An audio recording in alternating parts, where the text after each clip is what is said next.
بسم اللہ الرحمن الرحیم۔ حضرت ابو قتادہ رضی اللہ تعالی عنہ فرماتی ہیں، حضور صلی اللہ علیہ وآلہ وسلم نے فرمایا کہ میری امت کی ہلاکت 3 چیزوں کے باعث ہوگی۔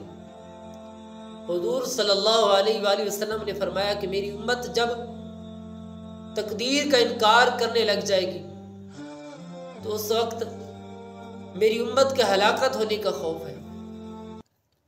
پھر حضور صلی اللہ علیہ وآلہ وسلم نے فرمایا کہ میری امت میں جب دھڑے بندی بننا شروع ہو جائے گی تو اس وقت میری امت پر ہلاکت کا خوف ہے۔